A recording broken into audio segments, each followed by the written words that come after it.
Today on r/MaliciousCompliance. Complied so much on a test, it stopped evil boss from profiling employees. Story: had an evil middle manager boss who eventually lost third of the team in under 3 months. I had been there longer than him before his position was built out. He was a really gross one, like psychological torture, and also openly commented on a 16-year-old celebrity being hot when he was 36. Anyway, when he was onboarded, he pretty quickly assessed which employees he couldn't bully and started trying to make our lives harder.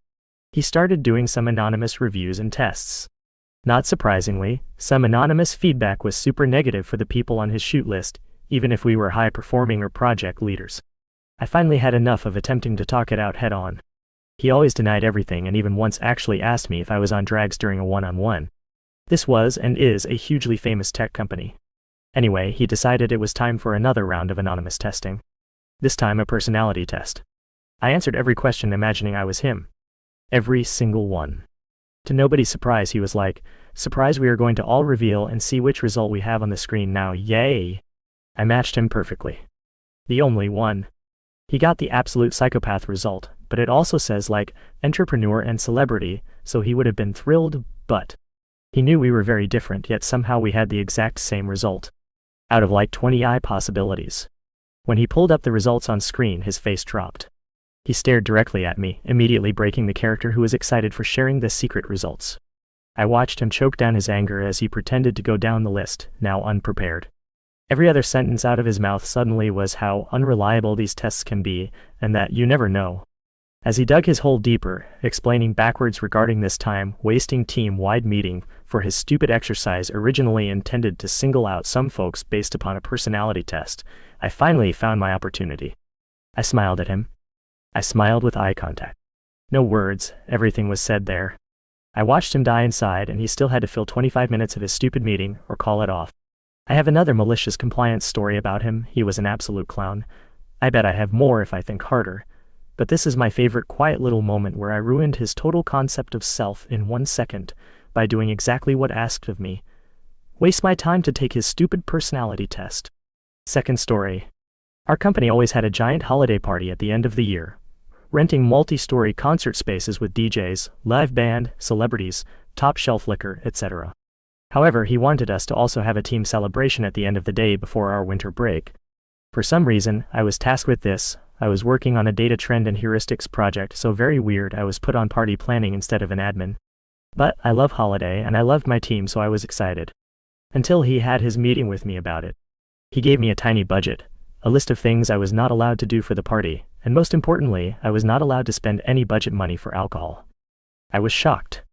I asked if the beer fridge at work was what we were expected to use since the company had contracted merchants that kept us well stocked. He said I also wasn't allowed to use that and I wasn't allowed to buy alcohol for the party. I felt like he had done all this to set me up to have a failure of a party. Instead, I showed some other team members and they were also shocked by this list. We made a plan. Well, I get this party all set up and it is about to get fun. Boss shows up with bags in his hands and looks at the spread. He says in front of everyone, "Op, did you actually forget the drinks?" "Well, good thing I brought all this." And triumphantly puts his bags of alcohol on the table. But then I'm like, "No, you told me I wasn't allowed to buy drinks." He pretended he would never do that. And then I said, "So, I didn't." They did. And pointed to a whole bunch of drinks the rest of the team was pulling out.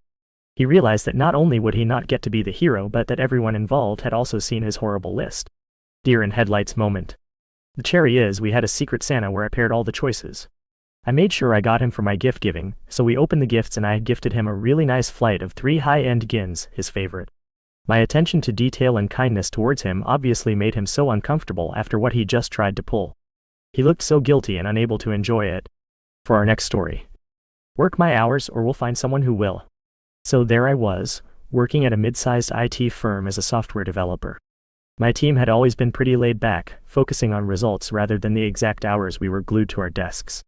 Our projects were delivered on time, our clients were happy, and our team morale was high. That is, until we got a new project manager, let's call him Dave. Dave was fresh from a highly regimented corporate background and had ideas about proper workplace management, which basically meant micromanaging everything. He'd schedule unnecessary daily status meetings, demanded we fill out hourly work logs, and insisted that everyone strictly adhere to 9 to 5 office hours with minimal breaks. One day, during one of his infamous efficiency crackdowns, he sent out an email with a new policy that all coding must be done strictly within office hours to ensure collaboration and supervision. This was ridiculous because creative work like coding often requires flexible hours for maximum productivity. But Dave was adamant, and he ended his email with, "If you think you can find a loophole, think again. Follow the rules, or we'll find someone who will." Challenge accepted, Dave. I decided to comply meticulously. I coded strictly between 9:00 a.m. and 5:00 p.m., not a minute earlier, not a second later. If I encountered a bug or was in the middle of a complex piece of code, too bad. 5 p.m. means the end, no matter what. My teammates, fed up with being treated like schoolchildren, followed my lead. The results were predictable. Projects that usually took a couple of weeks started dragging on. Tasks that we could have completed in days with a bit of overtime took much longer because we couldn't capitalize on the bursts of late afternoon productivity we were used to. Our workflow was severely disrupted, and the quality of our work started to deteriorate. Dave noticed, of course.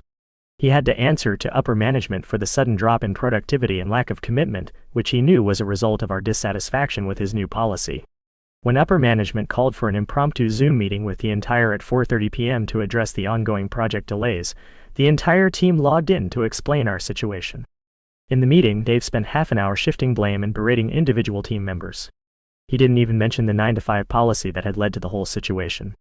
As the clock ticked towards 5:00 p.m., the tension in the virtual room was palpable, and our team hatched a plan over text. Right on cue, as the clock struck 5:00 p.m., one of the employees spoke up, in compliance with Dave's 9-to-5 rule. "We must log off now." Without missing a beat, every team member clicked leave meeting, leaving a stunned Dave to face the executives alone. This abrupt mass exit highlighted the impracticality of Dave's rigid policy, making it clear to the executives that change was necessary. The incident, quickly dubbed as the 5:00 Zoom Exodus, led to another meeting, where Dave was publicly admonished and instructed to abolish his strict rules in favor of more flexibility. And as for me and my team, we made sure to celebrate our little victory with a well-deserved happy hour, after 5 p.m. of course. Our last story for today. My manager promised his manager that we could get our work done 2 weeks before the agreed timeline, so I made him work on Saturday with me. Almost 10 years ago, I worked at a company where my department analyzed survey and secondary data, compiling it into handbooks each quarter. After 6 months of joining the department, my manager, who joined us 2 months after me, reorganized our tasks in an attempt to improve our efficiency. This manager was promoted internally and was notorious for kissing up to management. He was technically not qualified for the promotion due to a different background required for our department, but one of the C-suite members liked him a lot. He did have some expertise in other areas but generally had an unpleasant personality, so many people in the company didn't like him much. Along with 3 new projects, I was assigned the handbook task for the first time. The meeting was in February, so my first handbook would be for that year's Q1. In the meeting, I also asked my colleague who had managed the project for 4 years to explain the usual timeline.